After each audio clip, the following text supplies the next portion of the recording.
one of the challenges that the software companies have, these fintechs and the lenders themselves, is that everybody's got their own API. So they have to build multiple integration points with multiple APIs. And the frustration is building in that sector because there's an overhead to maintain. So welcome to the latest of our podcast series, Sense of Identity. Absolutely delighted to be able to welcome Billy Burnside, the MD of Criterion Tec. Thanks for joining us, Billy. Morning, Paul. Great to be here. I've really been looking forward to this one. For lots of reasons. I'm going to try, as Billy will contest, though I can talk for the Britons, but I will try and keep it short because this is not about me. It's about Billy, really. And Billy's known to many of us most of us actually in the financial services industry. I was trying to work out, Billy, just how long it is we've known each other. And I'm pretty certain it's certainly more than 25 years, which is quite scary. And then I was reflecting on what's happened through that period, and we'll chat about that a bit during the session, if that's okay. But really, really chuffed you could join us, and we're prepared to submit yourself to this type of abuse, Billy. Really, it's 27 years, Paul. Isn't that incredible? Isn't that incredible? We'll reflect in a minute on what's happened over that period, because it's, I suspect for both of us we'd like to have been more, but nonetheless, thanks for joining us. For me, what I think is really interesting is there have been a few people that have participated in this podcast willingly, ironically, where there's a common theme that comes out when I start to look back on my notes, which is that I would say the best of the people in the industry have had have had a real broad breadth of interaction with the industry, should we say, experience. And when I looked back on your LinkedIn profile, we were chatting very briefly before we start recording. You were involved way back in the days of the product providers and your interaction with IFAs, and then you moved into provider world in a bigger way. You were very, been fundamental really in the e-commerce world, of the UK, and defining standards and all those things we'll talk about during the session. But and then you sort of gradually over that period turned this poacher turn sort of gamekeeper type role. I sort of think really. So I wondered if you'd mind just perhaps giving us a potted history first of all, because I know a lot of people know a lot and know you a lot in relation to the industry, but they may not know exactly where that path came from. So perhaps if we can start there, that'd be amazing. Sure, happy to, Paul. 30. It'll be 35 years in the industry in November, believe it or not. Wow. And I know I look it, but you haven't changed a bit, Billy. Yeah, my wife says that as well, but I will grow up at some point. So started out straight out of university in Glasgow, of all places, as an IFA consultant with what was Friends Provident, then became Friends Life later on in its evolution, but graduate trainee there, doing all manner of different jobs actually, and it's amazing what sticks with you through your career. But one of the first jobs I had before I was sort of let loose calling on IFAs promoting Friends products was as a trainee. I got the job of helping advisors install dumb terminals into their offices back in 1991. And those dumb terminals were used to access the sort of early forerunners to the exchange, what is now XWeb in the market. So that was predates the internet. This was all dial-up through telephones at very low speeds and all the rest of it. But it's amazing how that technology has evolved over time. But that was on the first jobs, training IFAs around certain aspects of the regulations and products. And then eventually, like I said, becoming an IFA consultant covering Dumbartonshire, Ayrshire, Lanarkshire, geographically the same size as Denmark, I was told at one point. But in my little company car driving around, brokers promoting products. That's where it all started. I did that for 7 years, and then decided I sort of wanted a change of focus more than anything else. And as a salesman, most salesmen believe that the marketing department don't really know what they're talking about. So I thought I'd go and join the marketing department of a life co, and I managed to land a job with National Mutual Life. And a lot of these, one of the things we were talking about before, Paul, a lot of these brands don't exist anymore. They've been amalgamated into larger companies. And I was going to say that because, I mean, you shared something a minute ago, which actually would be really interesting just to read some of those names out, because the consolidation over the period we've known each other is actually really scary. And, I know they predicted this, but, we've seen a lot of change in that context, maybe less elsewhere. We'll come back to that. But yeah, so, I mean, there was a list of names you had on that document a minute ago, but it was extraordinary, wasn't it? It was extraordinary. And National Mutual was a sort of small, relatively small mutual, and one of the other themes is the sort of demise of the mutuals in the sector as well over the years. I've managed to work for a number of them. I don't know if that was connection with me working for them and then them demutualizing. Haven't quite worked out that pattern yet. But National Mutual was really interesting, and going into the marketing department, learning about marketing, product development, etc. But actually, at that time, this was 1997, the internet was just starting to sort of become a more sort of commercial reality for organizations. And as being the sort of young pup in the marketing department of National Mutual, I was asked to build their website, which is the first website I sort of led within a life code to build. We launched that, had pretty good reviews on it. It didn't do anything at that point. There wasn't any transactions. It was more sort of promotional. Yeah. Service, but got a bit of a feel for the internet, e-commerce as it was called at the time, and got involved in the early days of the exchange, which was provider owned, and many of those providers you talked about before, Paul, owned the exchange at that point. Ultimately, that led to that being sold about 2000 as part of the dot-com bubble. So it's interesting to watch, even in our industry, how the dot-com boom at that point in time had an impact. So yeah, I think that's where we first crossed. It is. I was just going to say, slightly. I mean, ahead of that, I think in a way, both of us happen to be connected with the right part of a company or a project or something, or an area of interest when. And again, it seems bizarre to say this. Certainly, my kids take the piss out of me if I ever talk about the internet. Oh, the internet. You were there when the internet was being. How old are you? So that's that sort of conversation. But the truth is, it was that late '90s period, when our worlds collided. Where you want to put it?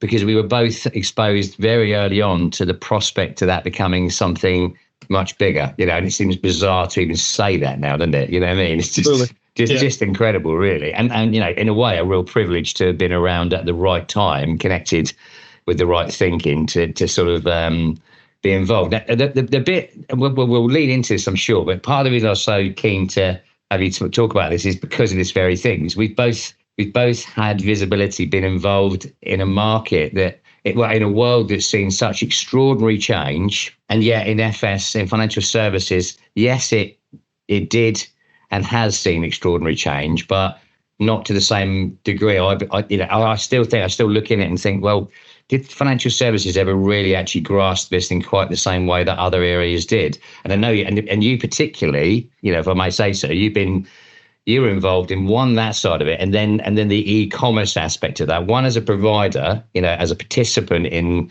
the then standards body, and then latterly you've then evolved through that, helping define it, into becoming, into leading what is now the standards body. So that bit of the story would be really interesting to understand how that evolved for you, really. Yeah, you sort of touch on the theme as well, Paul, there, which is in business to business, do we do digital well? I would say in financial services, we were doing what we would call digital now, what we called e-commerce at the time. We actually have done it for longer, but not necessarily better. Like I say, going way back to when Origo was established in 1989, the industry recognized the potential here of electronic trading. Let's call it that, because the internet wasn't even considered because the first thing they had to do was partner with AT&T to develop its own network so that advisors could access this information electronically. So it predates the internet, the development of e-commerce in our sector. Has it progressed as quickly as it has in the consumer world? No. And there are a number of reasons for that.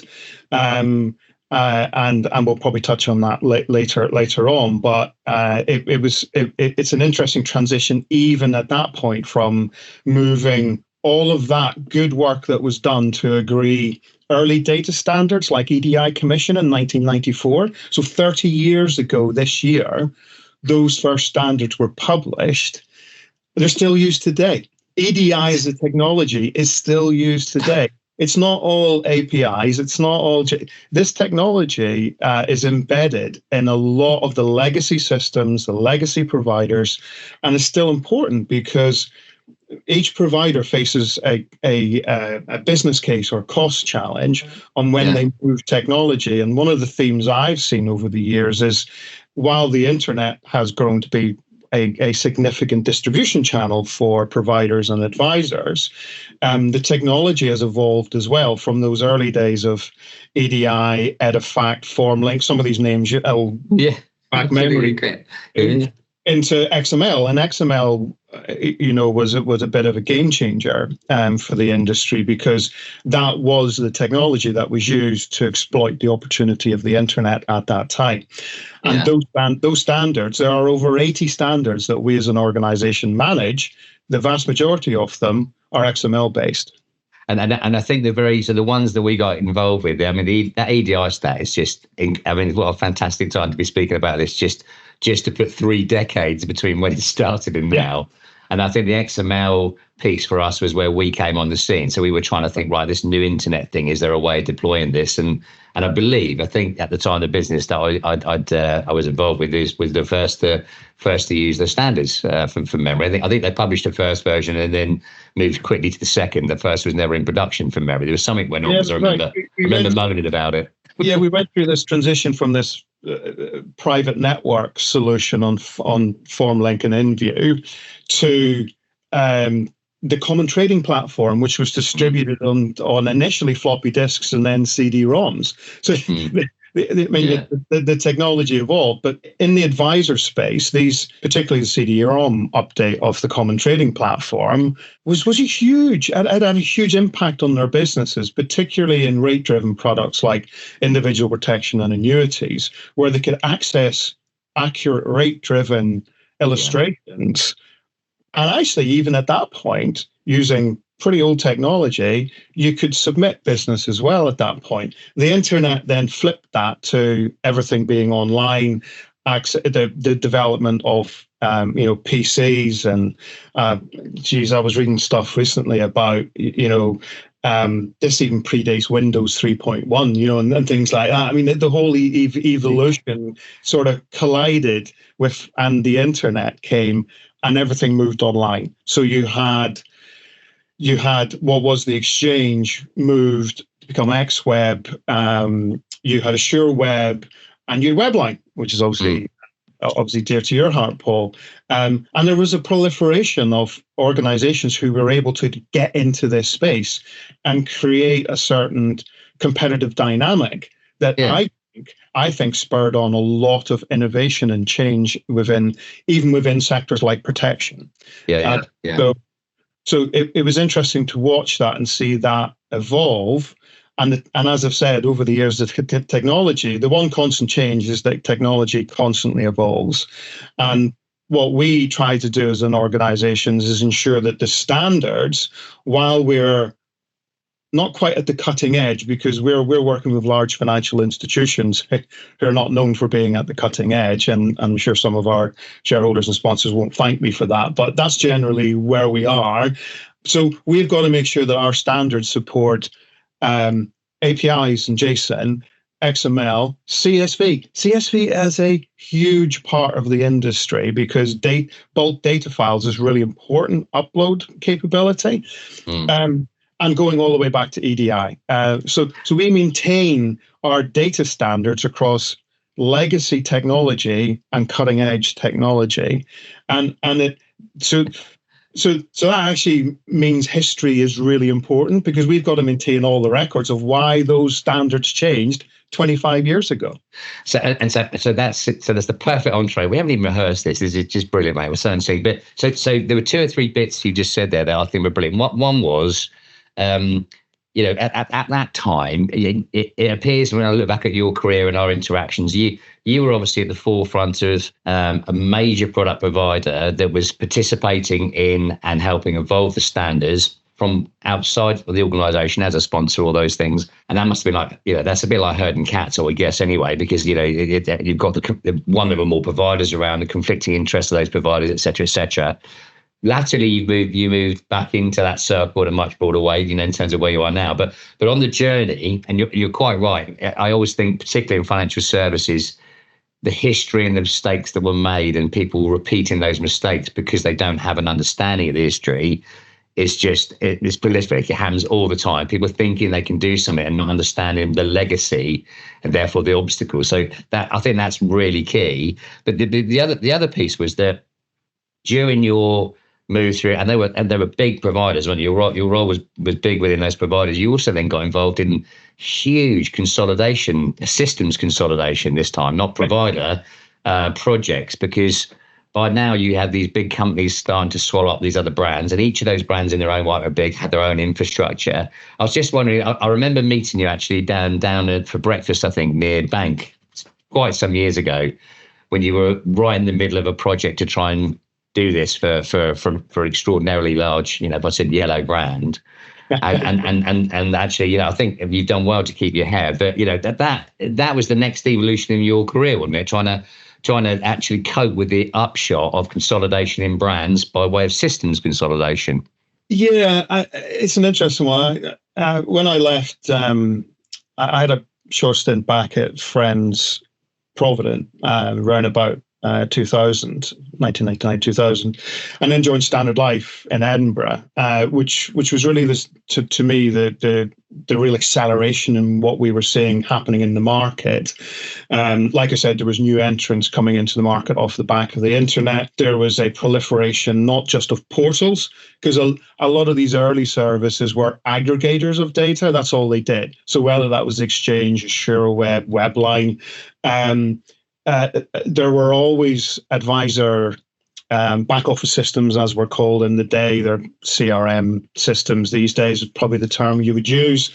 So advisor office and key software. I mean, there was a lot of brands that have evolved into different organizations today, but there was a proliferation there. Now, one of the challenges that represented to the provider community, and that I was at Standard Life at the time, was that they just didn't want illustration data. They wanted valuation information. They wanted policy data. So you were going more and more into the back end systems, so the product administration systems of these organizations.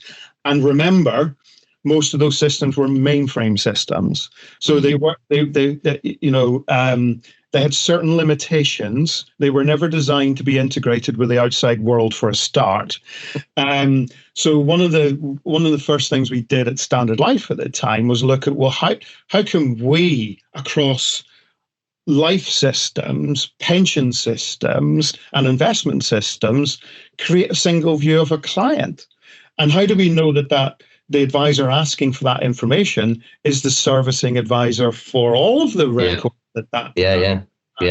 So this challenge around aggregation, but cutting different views of it for the advisor market, was something that at Standard Life, we worked really hard to crack. And we launched a service. It was originally called IFA Zone and then evolved into Advisor Zone. But Client View was our first step at aggregating client data. So a single view of the client. Obviously across Standard Life products. And remember, at that time, Standard Life was a very large pension provider in both individual pensions and corporate, but also an annuity provider and a term provider. So these companies have evolved over time. But going back 20 years, these organisations were broad waterfront providers, as was Legal and General, Norwich Union, Scottish Widows, Prudential, etc. So the challenge here was getting that single view. I'll jump quickly. I was at Standard Life for nearly 8 years in total, and then joined Aviva. Aviva at that time was Norwich Union, back in 2008, and boy, was the challenge around aggregation much bigger there, because Norwich Union at that point was an amalgamation of Commercial Union, Norwich Union, General Accident, Your Life, and a whole range of brands that disappeared in the mists of time. I can't remember the exact numbers, but when we started to look at this, because Aviva wanted to sort of replicate what we'd done at Standard Life, but it was all on a much bigger scale.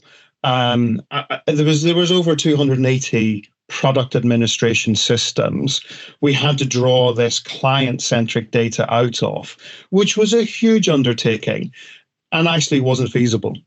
So the first thing that Norwich Union at the time needed to recognise and were committed to doing was to consolidate a lot of those internal systems. There's no point trying to build a digital layer over something that was hugely complicated to manage underneath that. So luckily, I sort of say, certainly from a career point of view, around about then, Norwich Union decided to rebrand as Aviva, the big yellow camp. I don't know if you remember it, Paul, but very well.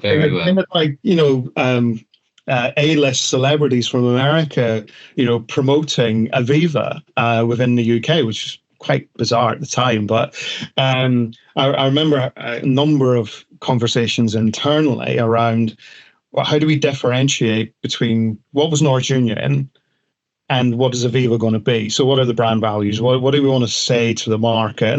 And one of the areas I was particularly focused on, well, what is our proposition to financial advisors? We wanted to be modern. We wanted to be digital driven. So Aviva for Advisors was the concept that we were working on. And underneath all of that was, how do you give that view of a client to advisors across many, many more systems and much more type information?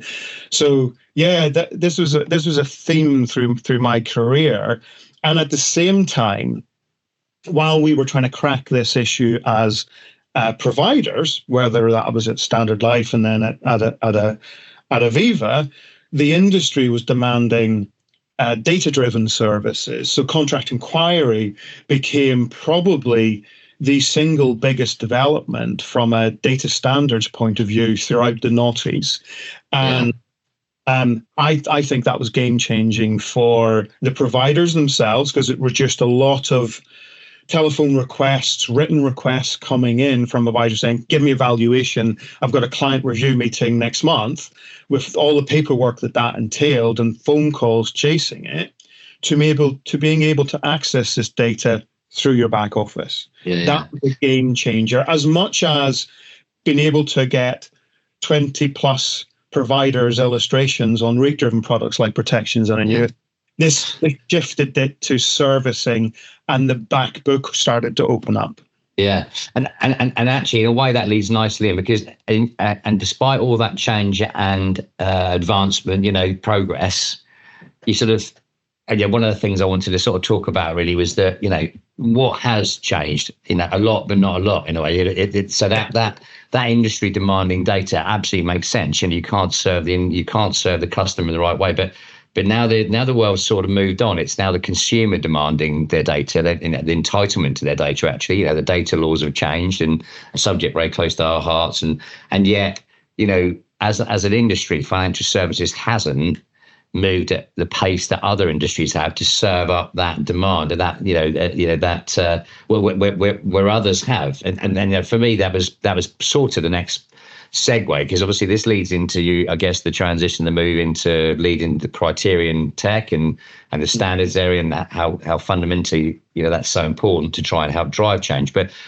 what's your gut feel about where we are on that sort of financial services evolution path? Because it just feels to me like I think you said it more eloquently at the beginning. we've done a lot, but we've not done as much as should have been done compared to the development that's gone on in other markets. I think the point around the consumer demanding this information and expect it, actually. It's not just demanding it, they expect it to be available and available through digital channels. And I think there has been a lot of work done in that space. I don't particularly want to get into open finance and where that eventually go, because that's still not evolved sufficiently in my point of view. There's lots of regulations that need sorted out from a government point of view. But in the advisor space, which is where my experience has predominantly been, I think those CRM systems we were talking about before have invested heavily in what they have called historically client portals. Probably, it's the client access to the view that the advisor has in the CRM, and I think that has driven a lot of innovation within the CRM market, where they're, in addition to providing the same information that they have available to their clients, so their clients can see that and maintain it themselves, where it's fact-find type data, it's driven even more demand into the providers for more data. So contract inquiry was, like I say, the game changer, but actually it was limited by, it was a request response. So you had to request a single request for a single policy data to be updated on the CRM. What we've seen over the last 10 years or so is a shift more to bulk data requests coming from these CRM systems, because rather than the advisor triggering the request, it's the CRM requesting an update to all of the records for all of their advisors, so that when the advisor logs on, the information's there. And also the client is also logging on at 11 o'clock at night, wanting to see it on their app.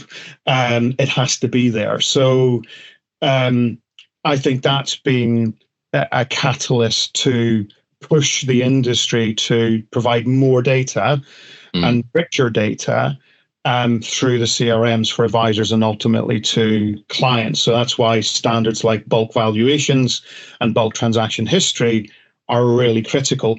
And also one of the other themes over the last 10, 15 years has been the shift from, particularly in the individual pensions and investment market, away from package products, which were generally administered on mainframe systems, to platform products, so ISAs, SIPs, bonds, etc. So, and those systems themselves lend themselves to more readily access to data themselves. So what that means is that there's been a huge shift away.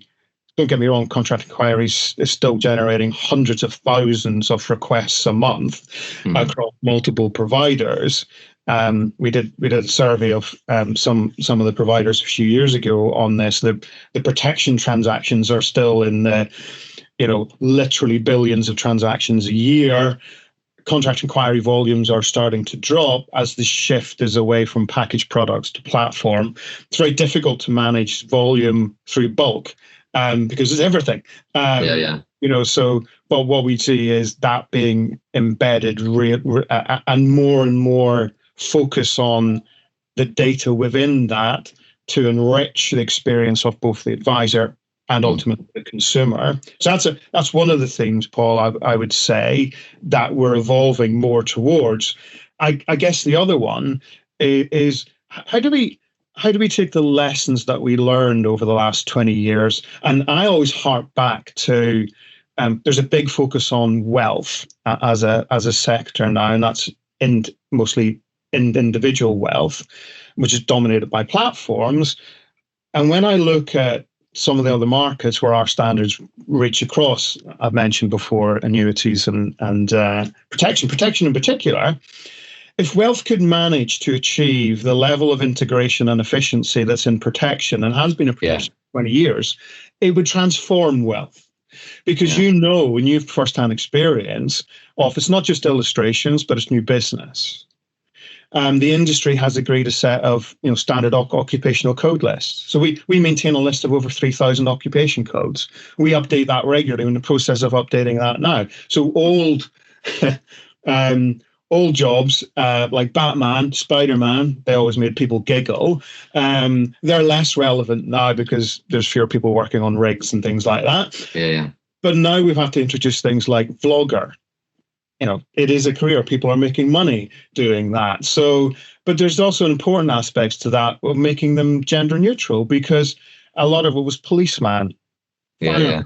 They're now police officers. So we need to keep these things and evolve them and maintain them. Yeah. And people don't think about that stuff, do they? I mean, they don't. The world around us changes and has an impact. So just coming back slightly to your career path and this sort of evolution of that, because I think, you in a way, you're a great example of how the industry's moved and changed. And there was a point where Origo, which became a for-profit business. I think there's still a lot of mystery around the segmentation of that. Do you mind if I ask, what was the catalyst for the Criterion's creation? I mean, it makes absolute sense why they would seek you to lead that because of the history, and like as we said before, we had a look on why things have happened. But what was the catalyst for that creation of the standards there and changing that? So I mean, just starting as a point in history, I mentioned Origo was created in 1989 and was founded by 20 insurance companies, as were at the time. Its original remit was to, there are a number of things, but predominantly it was to create data standards so that information could be shared on a consistent, standardized basis. So that was his original remit. Over the next sort of 10 years or so, it got more involved in the development of services. So one of the initial services, and the first service it developed, was Unipass, so a digital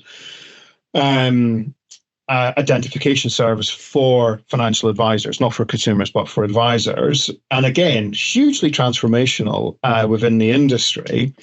They then started to look at other areas where there was friction in the market, and the creation of a, let's call it, independent service provider would benefit the market. And one of the key ones that most people will be aware of will be what was the options and now the Origo transfer service. So the ability to put in a set of common processes and standards that we maintain to this day through things like the common declarations around transferring pensions. So that eventually got to a point where Origo's focus was sort of spread across standards and services. And around about 2014, there were some initiatives in the market, particularly Pensions Dashboard, where Origo put itself forward to provide the pension finder service, but also to provide the data standards for the dashboard. And at the same time, the FCA was challenging the industry around transfers and how to improve the whole customer experience around transferring from one provider to another. Both of those areas, the feedback from a number of independent organizations that Origo was working with, and actually the provider owners themselves, felt a bit conflicted. So running service and providing standards felt a bit, wait a minute, we need to be clear here on what your role is. So the board at that time took the decision to split the business, and that was the reason behind it, so that standards are managed independently of the running of these services. And the other reason, if I'm being honest, and I was on the board at the time, there was a feeling that we hadn't invested as much in the development of standards in some of the newer markets and the newer products that were coming into the market that we maybe should have done. So it was to give a bit more of a refocus on standards by having an organization wholly dedicated to looking at standards. So that was the background to it. Yeah. It took us a couple of years to completely separate from Origo. We originally ran as a subsidiary. We created a joint venture with Tec to create the STAR initiative to address that transfer challenge from the regulator, and that's something we run with Tec today. And in 2020, we made the final changes to, I guess, a corporate organisation to completely separate the two businesses.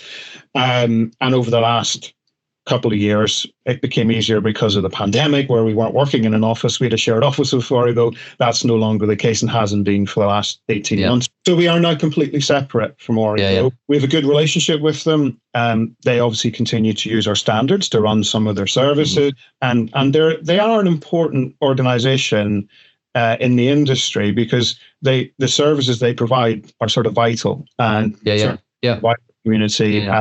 And to the advisor community. So we maintain a good working relationship with them. But that's it. As you do with others as well, you understand. And you've touched on a couple of good segues there again as well, actually, which is that you talked about the FCA and the FCA's focus around consumers. And for me, consumer duty, if you perhaps wrap that up as maybe the way that they've created a lens for this, is sort of long overdue, really. What I am pleased about is that financial services seems to be waking up to this sort of much more consumer-based thinking. I think you and I, without being arrogant about it, I think we've always taken the approach that ultimately what you've got to do is got to get better outcomes. You've got, because it can sound like a massive believer in consumerism. I think you are too. At the end of the day, you have to create the right outputs there. You talked also there, interestingly, about COVID, because for me, COVID sort of brought a whole new, not necessarily an evolution of new tech, actually, unfortunately, because a bit of focus upon how you deal with customers, particularly when you're having to, although we'd all done it before, and deal with them at a distance. The uniformity, standards, all those things become, absolutely imperative. And I think because of the fact that hybrid working has persisted, and I suspect a lot of people that will watch this podcast will look in on their own businesses and realize that most of their interactions with their customers, or a goodly chunk of them, will be remotely. They will be at a distance. Where do you think we are on that journey? Yeah, because again, we've got unashamed plug. We've done some research around consumers and portals and how they do and don't work. What's your opinion around that aspect of things in relation to customer engagement and the techniques that are used, and this proliferation now of portals? Every goods and services provider that we, personally I deal with, gives me one, and without stealing the thunder of the research, we'll be releasing some of that. And some of the numbers are scary, if I just say that, in terms of the number of places that we expect our customers to go to overall through all these relationships. It feels like that's an area we've sort of lacked. And is that something that, again, Criterion are trying to ensure that they're providing the backstop or the ability for companies to think about that stuff? Is that on your agenda? There's a couple of aspects to that, Paul. One is we've talked at length about the core of what we do as an organisation, which is data and process standards for the industry. Actually, a large part of that is governance. So it's going back to that point that, these standards need to evolve so that they continue to be relevant. They need to react to market changes, both innovative type changes, but also regulatory type changes. And the regulator has a key role here as well. I'll just share a little snippet with you. About 2 years ago, we got wind of the FCA reference changes, so change it from 6 digits to 7. We had a huge debate with the regulator around, is it 7? Or is it, what is it? Is it 6 or 7? Eventually, it's 6 or 7, which is the worst possible outcome from an IT point of view, because, from a validation point of view, you want to be sure that, if it's a 7-digit number, it has to have 7 digits, not 6 or 7. So there's extra validation you need to build into many, many, many systems that are dependent on this information. So we coordinated across the industry how we would make these changes, and we were monitoring this with the help from one of the portals, actually, who were seeing these new numbers come in, and we were all waiting for this first 7-digit number to come in and trying to guess when it would happen. It turned out to be August last year, but we had the industry ready by May, June time. All the systems had been upgraded, all the standards had been updated. But the point I'm trying to make there is that one of the key roles we perform in the industry is getting people together, getting them to collaborate, even around areas where you may think would be competitive advantage. You need to sort of set that aside where there's a common goal and where there's a better outcome for advisors and consumers by working together rather than working in competition. That's a key part of what we do. We sort of brand that around collaboration. So we bring the industry together. One of the challenges we've had over COVID and since actually is that works best, in my opinion, and it certainly worked best for me over a long career, face-to-face. But that's no longer possible, and it certainly wasn't possible during the pandemic. So you're much more reliant on, tools like Teams and Zoom, etc. But the richness of the conversation isn't the same. I would argue. Yeah. We can have governance forums where there's 60 plus people on a Teams call. That becomes quite challenging. So I think that is one of the challenges we recognize. So we have tried to introduce, some of our meetings are quarterly meetings around some of the bigger initiatives we work on. We try and make at least one of them face-to-face because it does help build relationships. And you and I know that some of the best conversations you'll have is in and around, necessarily in the meetings themselves, because some people talk up in a meeting. So that's a really important aspect of this, which is collaboration in the industry continuing to commit to collaborate rather than compete. We're very careful around competition law and things like that. But there are so many common problems in the industry where working together is the only way you're going to solve it. You and I have talked at length recently about letter of authority and some of the challenges there. But it's only by working together to get a consistent process. Doesn't matter about the technology. Technology to us is secondary. It sort of comes second. But it requires collaboration to solve it, which is really important. You touched on access to information and the proliferation of information and where to go to get it. I would agree. I don't even know how many CRMs there are in the market now, because there's been a sort of blurring between what is a core back office system to what's a tool. What is a tool these days? A cash flow tool or something like that, because they're bolting on more and more functionality. And even the platforms themselves are starting to build report writing capability. So from an advisor point of view, they are presented with an ever increasing range of options on where to go and get information. And actually, at the heart of it, when you speak to advisors, all they want is a single solution within their organization. They don't want to have to go to 20 different online portals, extranets, whatever you want to call it. They want it all in their back office. That is why integration between platforms, providers, tools providers, CRM, integration is key. It's the only way we will continue that evolution of digital going forward. And actually, one of the key components of integration is standardization of information. Yeah, absolutely. We regularly get a challenge, which is, but who needs standards? You've got APIs now. And I'll share a conversation we had with several large banks a couple of years back. The banking sector has benefited hugely from open banking. But it was really interesting speaking to a number of very large lenders around some of the challenges that's presented now that it's embedded and been around for a number of years, in that there's a huge number of fintechs that have jumped into that space to provide information around mortgages. And it was the mortgage sector we were particularly looking at. And one of the challenges that the software companies have, these fintechs and the lenders themselves, is that everybody's got their own API.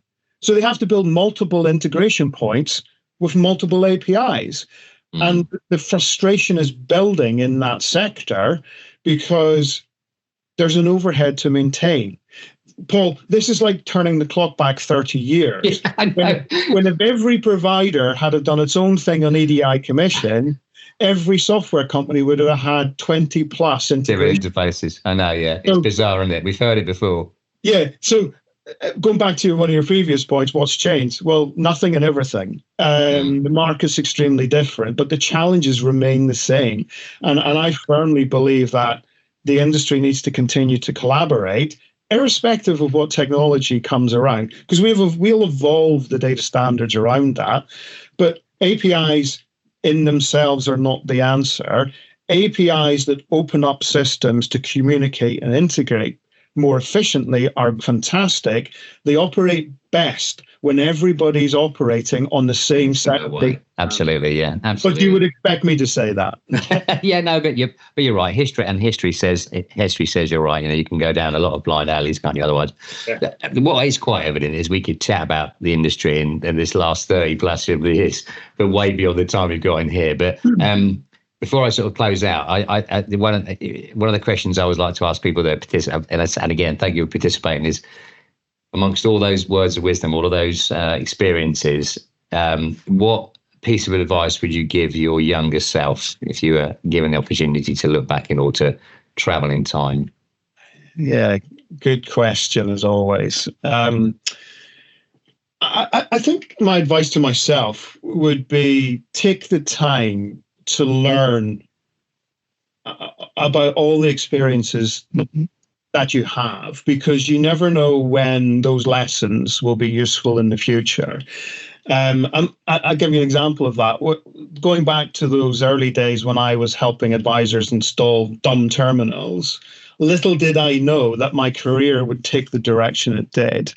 And actually being able to look back and see some of the challenges that those advisors were facing with that very clunky technology proved useful, massively useful throughout my career.